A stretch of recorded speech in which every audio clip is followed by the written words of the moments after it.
All right, hey, figure drawing students. So what we're going to do today is we're going to take some of those ideas that we talked about last week with light and shade when we were working on the cloth knot, and we're going to apply it to the figure. So now I've got a little clay figure that I'm going to be working from. I'll put information on your assignment page on Canvas about a site that I'll have you go to look for a live model to draw. So more information will be coming on that. So what I wanted to do today is the first, again, this is going to be part one of a two-part video.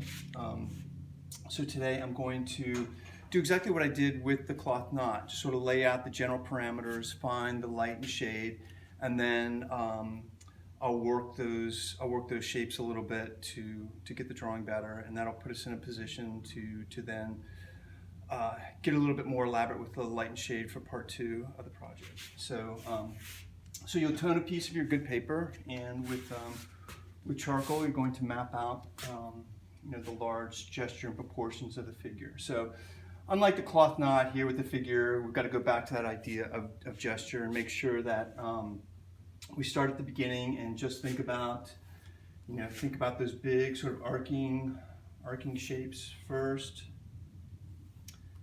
of the figure. And I think most of you have kind of got this idea at this point. I think what can be maybe a little bit stronger is the next step, which is taking the gesture and finding some kind of simplified bridge figure.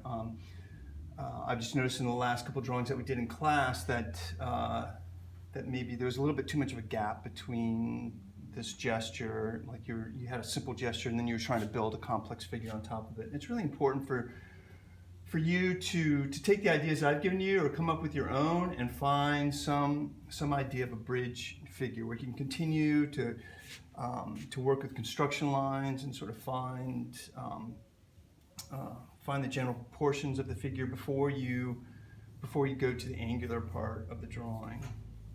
So again, here I've got head, rib cage, pelvis here.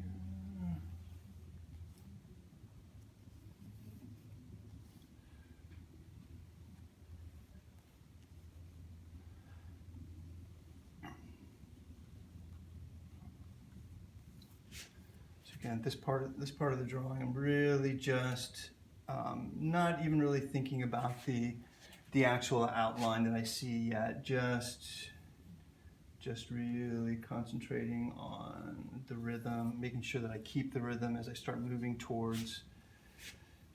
little bit towards the actual proportions or character of the figure that I see. And again, like not really following not following the outlines, but following that rhythmic idea. Both the narrative of the gesture, like what the figure's doing, and then also the underlying rhythm that makes up that gesture. So it's going to be, again, like a really simplified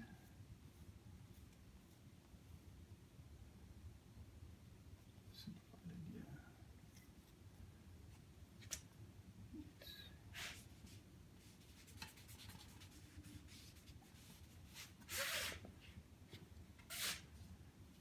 So I'm not putting in shadow here. I'm just trying to get rid of some of these lines.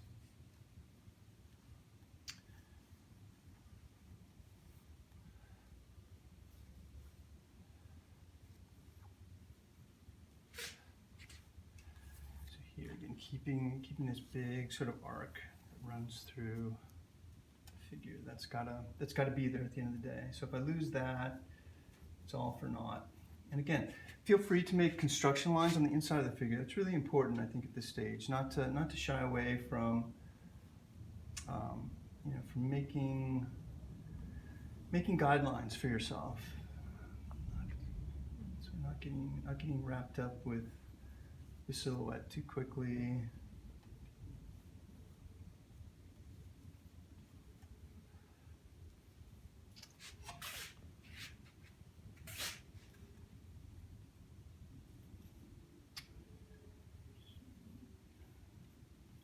so here's so this is just real quickly, my gesture, and then my sort of bridge figure to kind of fill the figure out to start getting towards some of those proportions that I see.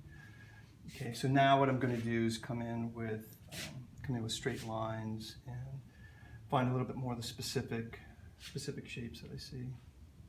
So again, keeping things really simple here at the beginning, and again,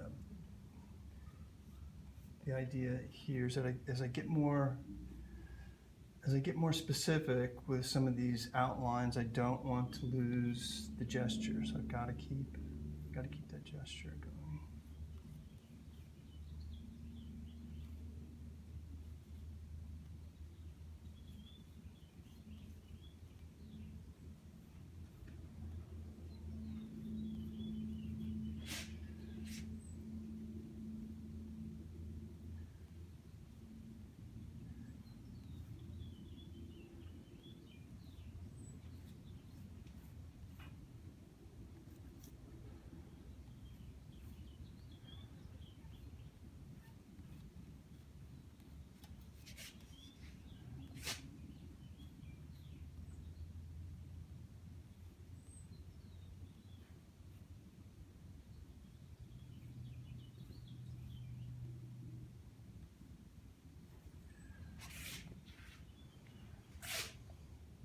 And this first go through, I'm going to keep things pretty simple. Then I'll plot the shadows.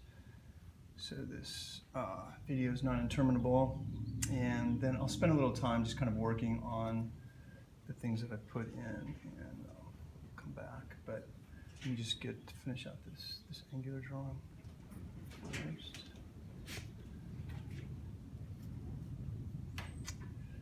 You can see some adjustments I'll have to make, but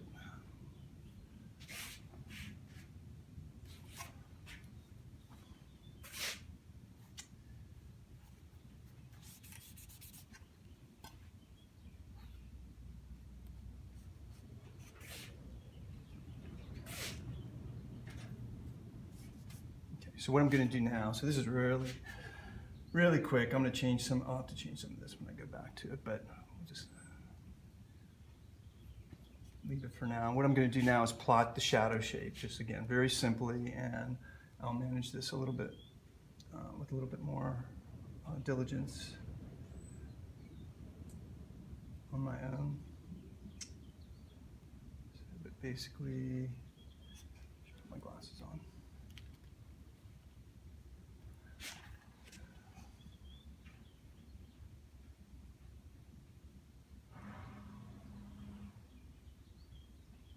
Okay, so what I'm doing is I'm just identifying, as with the drape or the knotted cloth, where's that division line between light and shadow. So again, the light's coming from above, it's from the right, and it's slightly in front of the figure. So that means all my shadows I'm going to be expecting to fall on this side of things, on the left-hand side. Things on the right are going to be in light, obviously. So, and I want to keep, again, just as with the cloth, I want to keep my shadows really simple, because I know that once I put in my shadows, I'm going to see lots of wonderful little changes I want to make proportionally. So again, a simple light and a simple shadow is going to kind of bring you a little bit closer to being able to judge what you've done against your model. So I want to keep everything really simple. Keep the drawing simple, keep the shadow shape simple. I'm mapping out the shadow shape with straight lines, just as I mapped out the figure with straight lines. Again, and I'm just sort of looking on the left side of things for how the shadow is running down the figure. And this cast shadow sort of runs back. All right, so now what I'm going to do is just my stump. So I look at this value that I've gotten. The shadow is darker than this value, so I'm just going to come in with a stump, and I'm going to just map out this shadow shape simply. And as I do this, I'm squinting. I'm just trying to keep all these shapes really simple, trying not to obsess about little things. All right, so I'm gonna again map this